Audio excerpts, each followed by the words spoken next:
السلام علیکم ورحمۃ اللہ وبرکاتہ۔ الحمد للہ رب العالمین والعاقبۃ للمتقین والصلاة والسلام علی اشرف الانبیاء والمرسلین نبینا محمد وعلی آلہ وصحبہ اجمعین ومن تبعہم بإحسان الی یوم الدین، اما بعد۔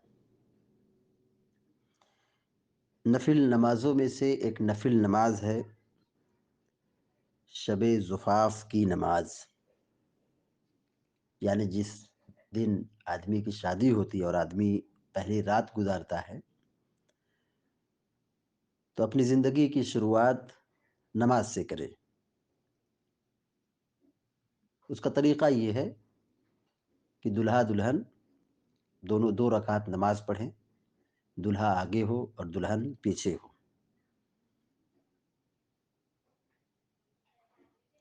یہ نماز بھی مسنون ہے، صحابہ سے سلف سے ثابت ہے، جیسا کہ مصنف ابن ابی شیبہ، مصنف عبد الرزاق اور طبرانی کی روایت میں ہے، اور شیخ البانی رحمہ اللہ نے اپنی کتاب آداب الزفاف کے اندر اس واقعے کو صحیح قرار دیا ہے۔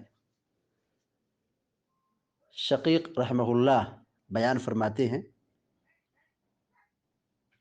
کہ ایک آدمی آیا جسے ابو حریز کہا جاتا تھا۔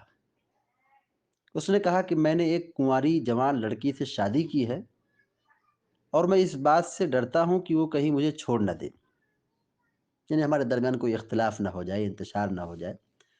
چنانچہ حضرت عبداللہ بن مسعود رضی اللہ تعالی عنہ نے فرمایا، بلا شبہ محبت و الفت اللہ کی طرف سے ہے اور نفرت اور جدائی شیطان کی طرف سے ہوتی ہے۔ شیطان تو یہ چاہتا ہے کہ وہ اللہ تعالیٰ کی حلال کردہ چیز کو تمہارے لیے ناپسندیدہ بنا دے، لہذا جب وہ تیرے پاس آئے تو اسے حکم دینا کہ وہ تیرے پیچھے 2 رکعت نماز پڑھے۔ ایک روایت میں ان الفاظ کا اضافہ موجود ہے۔ حضرت عبداللہ بن مسعود رضی اللہ تعالیٰ عنہ بیان فرماتے ہیں، جب تمہاری بیوی تمہارے ساتھ خلوت میں آ جائے تو پھر تم یہ دعا کرنا، اے اللہ میری بیوی میں برکت عطا فرما اور میرے اہل و عیال کے لیے بھی مجھے برکت عطا فرما، جب تک تو ہمیں اکٹھا رکھے، خیر و بھلائی کے ساتھ اکٹھا رکھ، اور جب ہمارے درمیان جدائی ڈالنا چاہے تو بھی خیر و بھلائی کے ساتھ ہمارے درمیان جدائی ڈال دے۔ اللہم بارک لی فی اہلی وبارک لہم فی، اللہم اجمع بیننا ما اجتمعت ما جمعت بخیر وفرق بیننا اذا فرقت الی خیر، یہ دعا ہے۔ تو اس حدیث میں آپ غور کریں کہ صحابی رسول سیدنا عبداللہ بن مسعود رضی اللہ تعالیٰ عنہ نے 2 رکعت نماز پڑھنے کا حکم دیا ہے۔ اسی طرح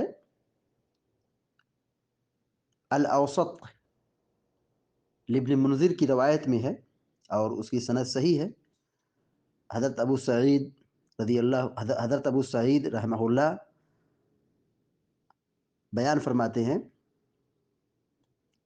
کہ میں نے شادی کی تو بہت سے صحابہ رخصتی کی رات میرے پاس موجود تھے۔ نماز کا وقت آیا تو سیدنا ابو ذر رضی اللہ تعالیٰ عنہ نے چاہا کہ آگے بڑھ کر نماز پڑھائیں، لیکن حضرت حذیفہ رضی اللہ تعالیٰ عنہ نے انہیں کھینچ لیا اور فرمایا، گھر والا نماز پڑھانے کا زیادہ حقدار ہے۔ انہوں نے سیدنا ابو مسعود رضی اللہ تعالیٰ عنہ سے پوچھا، کیا ایسا ہی ہے؟ تو انہوں نے کہا جی ہاں۔ سیدنا ابو سعید رحمہ اللہ بیان کرتے ہیں کہ میں نے آگے بڑھ کر نماز پڑھائی، حالانکہ میں اس وقت غلام تھا۔ سیدنا ابو ذر اور سیدنا حذیفہ رضی اللہ تعالی عنہما ان دونوں نے مجھے حکم دیا کہ جب میں اپنی بیوی کے پاس جاؤں 2 رکعت ادا کروں، اور وہ بھی میری اقتداء میں 2 رکعت نماز پڑھے، یعنی دلہا آگے رہے گا اور اس کے پیچھے دلہن، تو دلہا دلہن دونوں 2 رکعت کھڑے ہو کر کے نماز پڑھیں گے اور اپنی زندگی کی شروعات اسی نماز سے کریں گے۔ یہ صحابہ سے اور سلف سے اس نماز کا ثبوت ملتا ہے، لہذا اس سنت کو زندہ کرنا چاہیے تاکہ میاں بیوی کے درمیان الفت، محبت، خیر، بھلائی، برکت قائم رہے اور شیطان کے شر سے دونوں جوڑے سلامت رہیں۔ اللہ تعالیٰ سے دعا ہے کہ اللہ تعالیٰ ہم سب کو، آپ سب کو نیک عمل کی توفیق عطا فرمائے، آمین یا رب العالمین۔ وصلی اللہ علی نبینا محمد وسلم تسلیما کثیرا۔ السلام علیکم و رحمۃ اللہ وبرکاتہ۔